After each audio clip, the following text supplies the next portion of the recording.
नमस्कार साथियों। आज हम लोग चर्चा करेंगे महाराजा सुहेलदेव जी के बारे में। ये ऐसे तो महाराजा सुहेलदेव राजभर जी के बारे में कई वीडियो हम लोगों ने बनाया है और कई सारे एविडेंस दिखाया है, लेकिन आज का एविडेंस एकदम खास होने वाला है। यह सबसे प्रमाणिक दस्तावेज है और जिससे सबकी बोलती बंद हो जाएगी। डिस्क्लेमर है दोस्तों।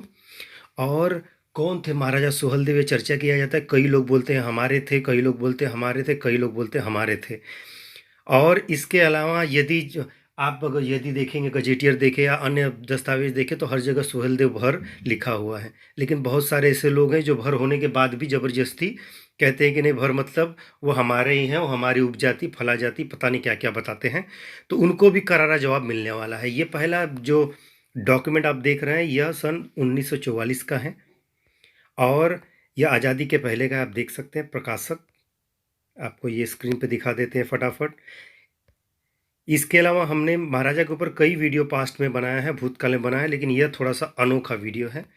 आगे बढ़ेंगे और देखेंगे तो यहाँ क्या बताया जा रहा है। तो पेज नंबर 357 में बताया जा रहा है कि यहाँ भार लोगों के कई भग्नावशेष मिलते हैं। यहाँ के उनके एक नेता यानी कि उनके जो राजा सुहेलदेव महमूद गजनवी के भतीजे सैयद सालार से लड़ाई किए थे, यानी युद्ध हुआ था, सौर युद्ध हुआ था। 1033 में सैयद सालार बहराइच आया था। नगर के समीप एक ताल था, इसके किनारे पर सूर्य की मूर्ति बनी थी, वहां पर इनका जो है सौर युद्ध हुआ था। इसके अलावा यहाँ पर 52 बुर्जों का एक विशाल किला भी बनाया गया था। हिसामपुर का पुराना नाम पुरैनी था। यहाँ भार राजा की राजधानी थी। यहाँ भी बताया जा रहा है कि बहराइच, जिसके पहले मैंने वीडियो में बताया है, वो लिंक में मैं डाल दिया है, आप देख सकते हैं। जहाँ बताया जाता है कि बहराइच भरों की राजधानी थी। वह कौन बताता है? तो वह सरकार का जो एविडेंस है, यानी सरकारी विभाग का जो एविडेंस है, वही कागज़ है या पेपर है या दस्तावेज है, वही बताता है। और यहाँ पे बताया जा रहा है कि यहाँ राजा सुहेलदेव जी की अध्यक्षता में हिंदुओं ने उससे मोर्चा लिया। तो यहाँ पे बताया जा रहा है कि एक राजा थे जिनका नाम महाराजा सुहेलदेव था। वह भार जाति के थे और वह बहराइच के रहने वाले थे, गोंडा बहराइच के राजा थे, और उन्होंने ये शौर्य युद्ध लड़ा था। यह तो काफ़ी पुराना है। इसके अलावा भी यदि आप जाएंगे तो आपको पता चलेगा कि कितनी कितनी बड़ी और कितनी, मतलब कि एक अनोखा युद्ध कहा जाएगा अपने आप में, क्योंकि इसके बाद 300 वर्षों तक विदेशी आक्रांताओं का इस तरफ आना नहीं हुआ, यानी वो आना बंद कर दिए। आगे देखते हैं, ये पेज नंबर 375 भार यहाँ भी लिखा हुआ है। और उसके अलावा यहाँ थारुओं के बारे में बताया जाता है। थारू जो है वो भर लोगों के ही समकालीन थे, यह भी योद्धा जाति थी। और यहाँ बताया जाता है कि थारू जंगल में रहते थे, जनेऊ भी पहनते थे और अपने आप को राजपूत भी कहते थे। अब यहाँ पे कुछ लोग कहेंगे अरे भार लिखा है, भर नहीं लिखा है, भार लिखा है, भर नहीं लिखा है। बिल्कुल आपको दिखाते हैं। यह सन 1997 का है, उत्तर प्रदेश की सूची है। यहाँ पर 36 नंबर पे भार है, उसको बाद में संशोधित करके भर किया गया, यानी कि भार भर थे। तो अब उनका एक तो जवाब मिल गया। अब इसके बाद आपको दिखाएंगे कि एकदम अनोखा महत्वपूर्ण एविडेंस, इतना बड़ा एविडेंस कि कोई भी इस दुनिया में कोई भी ऐसा संस्थान उस एविडेंस को नकार नहीं सकता है।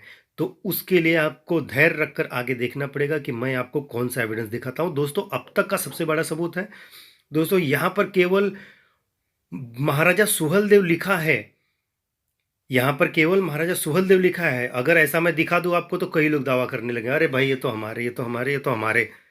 लेकिन अगर कहीं पर महाराजा सुहेलदेव भर लिखा है, फिर भी लोग जबरदस्ती कहने लगेंगे भैया ये तो हमारे, ये तो हमारे। जबकि हम भर लोगों को ओबीसी का सर्टिफिकेट मिलता है। भर राजभर उत्तर प्रदेश, पंजाब, उत्तराखंड, दिल्ली, हरियाणा, गुजरात में एक ही क्रमांक पर समनामी सूचीबद्ध दर्ज हैं, जैसे यादव और अहीर, जैसे पाल और गडेरिया, जैसे प्रजापति और कुंभार। उसी प्रकार से तो हम लोगों को सर्टिफिकेट मिलता है ओबीसी का। हम भर लोगों को किस में मिलता है? तो ओबीसी में मिलता है। लेकिन आज आपको पुरातत्व विभाग का सबूत दिखाएंगे, जहां बिना लाग लपेट के सीधे सीधे लिख दिया है कि विदेशी आक्रांता सलार के साथ बहराइच में राजभरों का सौर युद्ध हुआ था। अब यह अन्याय करने वाले क्या जवाब देंगे? यदि वहां पर, जैसा कि मैंने बताया, सुहेलदेव लिखा रहता खाली, तो ये लोग जो है दावा करने लगते हैं। यदि महाराजा सुहेलदेव भर लिखा होता तो भी एक जो कुनबा है या एक जो कौम है वो दावा करने लगती। लेकिन जब यहाँ पर साफ साफ पुरातत्व विभाग ने को बिना लाग लपेट के कह दिया कि भैया ये जो विदेशी आक्रांता सलार था उनका राजभरों के साथ ही युद्ध हुआ था। राजभर सेना, राजभर लोग, राजभरों के साथ ही युद्ध हुआ था, यह पुरातत्व विभाग ने कह दिया साफ साफ। तब आप क्या करोगे भाई साहब? तो ये देखिए, पुरातत्व विभाग का यह रिपोर्ट है, फ्रंट पेज पे ये सीरियल नंबर दिया हुआ है, आर्कोलॉजिकल सर्वे ऑफ इंडिया। और उसके बाद उसमें जो सीरियल नंबर वो आप देख सकते हैं। और ये पेज नंबर 552 पे जब आएंगे तो यहाँ दिखा है, बीच के जो पैरा में लिखा है कि Mohammedans under the Sayyid Salar Masud, nephew of Sultan Mahmud Ghazni, at about 1130 AD, वो 1130 AD के आसपास आया। और यहाँ पे देखिए लिखा है, Masud himself the remittent of the host falling by the hand of Rajbhar of Bahraich. क्या लिखा है यहाँ? ये देखिए, राजभर ऑफ बहराइच, उसको युद्ध में हार का सामना करना पड़ा। किसके साथ? तो राजभर ऑफ बहराइच के बाद, बहराइच के हाथों, माने राजभर के जो बहराइच, जो राजभर के बहराइच थे, उनके हाथों उनको हार का सामना करना पड़ा। ये कौन कहता है? पुरातत्व विभाग कहता। अब यहाँ पर कोई शंका करने की जरूरत नहीं है, क्योंकि गजेटियर में, पुरातत्व विभाग में कई जगह सुहलदेव भर, महाराजा सुहलदेव भर लिखा हुआ है, लेकिन आज एकदम क्लियर करके वो लिख के बता दिया। देख लीजिए फिर से, यहाँ लिखा है, राजभर ऑफ बहराइच के साथ सैयद सलार का जो है हार हुआ, उनको हार का सामना करना पड़ा। हालांकि यह शौर्य युद्ध था, दोनों वीर जो है वीरता के साथ लड़े थे, इसमें कोई भी दो राय नहीं है। इसके अलावा गजेटियर और अन्य दस्तावेज में काफ़ी सबूत है जहां पर महाराजा सुहेलदेव जी भर राजभर थे, यह बताया गया है। जैसे देखिए, प्रमाणित प्रतिलिपि, कोई दिखाएगा प्रमाणित प्रतिलिपि? बताइए, आज तक के यूट्यूब के इतिहास में किसी ने, या तो कोई किताब ही दिखा दीजिए जहाँ कोई प्रमाणित प्रतिलिपि दिखाया हो। मैं दिखाता हूँ। यह देखिए प्रमाणित प्रतिलिपि, ये नीचे लिखा है, और यह लिखा है सुहेलदेव भर सरदार या भर राजा। इसके अलावा भी एविडेंस आपको देखना है तो ये देखिए 291 पे सुहेलदेव भर राजा, यहाँ देखिए। अब जो है यहाँ देख लीजिए, यहाँ भी ये अलग अलग एविडेंस से ला के आपको दिखा रहा हूँ।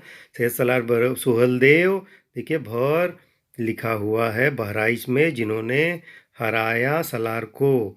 और उसके बाद आगे बढ़िए तो आप देखेंगे, ये देखिए यहाँ भी लिखा हुआ है भर सरदार। देखिए यहाँ पर देख रहे होंगे, मिराती मसूदी का भी रेफरेंस यहाँ दिया हुआ है। इसके यहाँ देख लीजिए, भर चीफ सुहेलदेव, देख रहे, सैयद सलार ओवरथ्रो द भर चीफ सुहेलदेव को ओवरथ्रो कर दिया, यानी उखाड़ फेंका। और उसके बाद देखिए बहराइच गजेटियर ये है, और यहाँ भी वही चीज़ लिखा है, भर चेफेन सुहेलदेव जी या स्वर्धज जी बहराइच के। अब देखिए कितना सारा एविडेंस आपको चाहिए भाई साहब।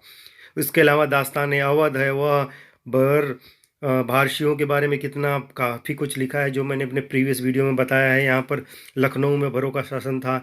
यहाँ देखिए, भरों के आपसी फूट के कारण जो है मोहम्मद तुगलक जो है इनको उखाड़ फेंकता है और यहाँ पर कब्जा कर लेता है। कहाँ? लखनऊ में। इनको भारशिव भी कहा जाता है, देखिए यहाँ बताया गया है। फिर यहाँ बताया गया है, देखिए राजभरों का काफ़ी समय तक लखनऊ में कब्जा था। देख लीजिए आप अपने आँखों से, कितना एविडेंस है। और भारसिंह कौन था? बार बार बताते हैं, भर ट्राइब। भर ट्राइब को क्या कहा जाता है? राजभर, भरत, भरपटवा, भर, ये पुरातत्व विभाग कहता है। और भारशिव को, भर को देखिए यहाँ लिखा है, भारशिव आर आइडेंटिफाइड विद भर कास्ट ऑफ प्रेजेंट टाइम, ये पुरातत्व विभाग वाले कहते हैं। फिर देखिए, यह जैन पुरुष एवं महिलाएं, ऐतिहासिक प्रमुख ऐतिहासिक जैन पुरुष एवं महिलाएं, यहाँ भी देखिए लिखा है, यह भर लोग पुराने भारशिव के वंशज हैं। अब बताइए कितना एविडेंस है। यह देखिए, काफ़ी कुछ राजभरों के बारे में यहाँ कहा जा रहा है। यह आप देख लीजिए, यह बुक देख लीजिए, दीपांकर गुप्ता जी, प्रीवियस वीडियो में दिया था। फिर बता रहा हूँ, राजभर जो कि बताया जाता है कि क्षत्रिय वर्ण के थे, राजपूत के सबकास्ट थे, और यह भी Raghuvanshi, belonging to lineage of king Raghu, देख लीजिए। और उसके बाद यह देखिए, यह ग्रंथ क्या कहता है? तो यह ग्रंथ कहते हैं कि राजभर निकट अतीत में राजभर जाति वाराणसी आजमगढ़ के निकट भूभागों पर सत्ता की बागडोर संभालते दिखाई पड़ती थी, जिन्होंने राजा सुहेलदेव जी ने गाजी मियाँ को बहराइच में परास्त किया। इस जाति को भारशिव भी कहा जाता है। राजभर, भर, भारशिव तीनों एक है।